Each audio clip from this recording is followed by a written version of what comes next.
This film is about an idea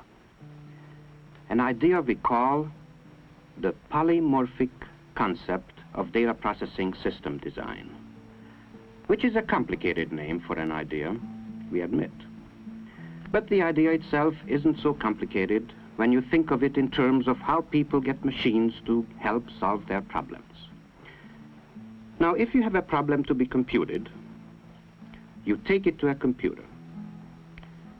And as your problems get bigger, you need a bigger computer.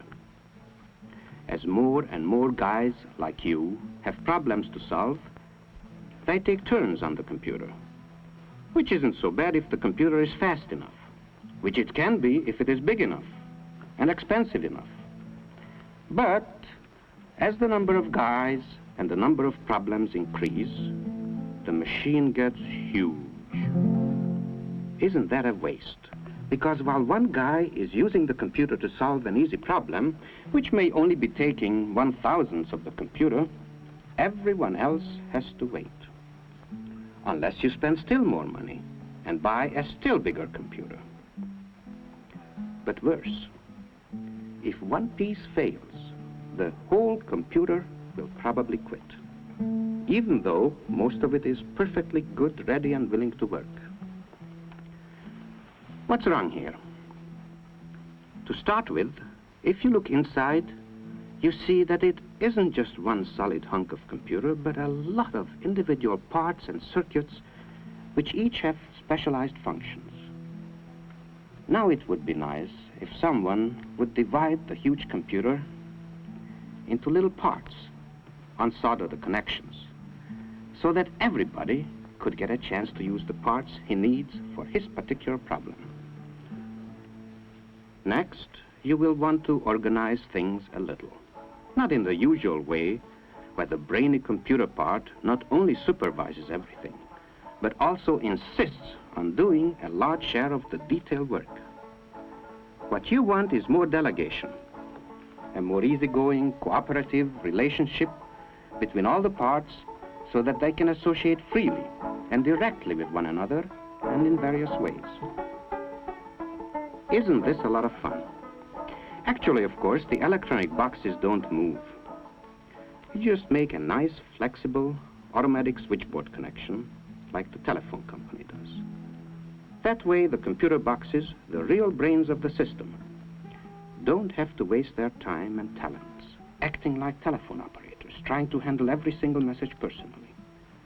They can stick to computing and let the other boxes do the detailed work, such as remembering large number of facts or sending messages from one box to another or carrying out simple logical routines.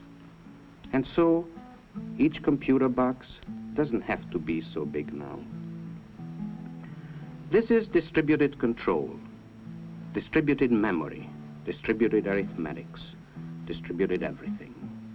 And it makes sense because now more than one guy can be using the system at the same time to solve a number of easy problems.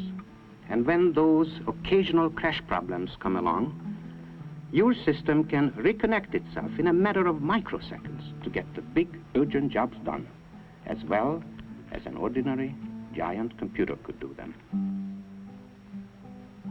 And if one box quits, it's no great catastrophe. The system just automatically switches the job to another box.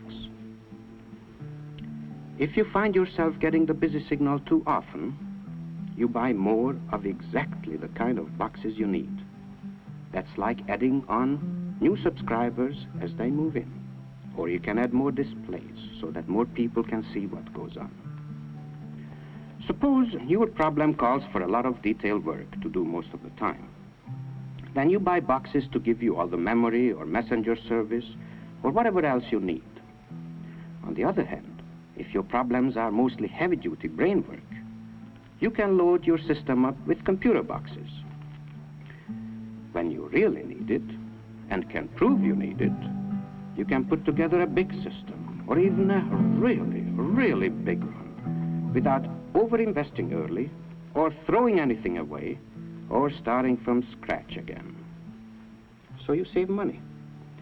And all the while, you have better reliability, and multiple use, and better access. You can even switch together 2 complexes, or 3, or 4, like a nationwide telephone system. Or you can connect in one of those ordinary giant computers as a subscriber if you go for super systems. And this doesn't mean that you end up with one big party line. You can keep some of the lines private by opening a few switches permanently, so that certain information won't be available to nosy subscribers.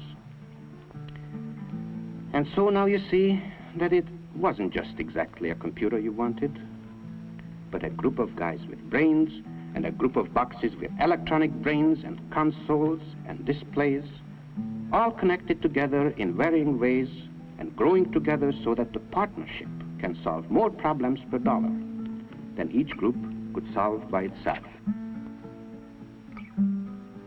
And this is all there is to the data processing concept known as polymorphic, many-shaped, or multiple mode, or the matrix concept, or maybe just the common sense switchboard idea in data processing systems.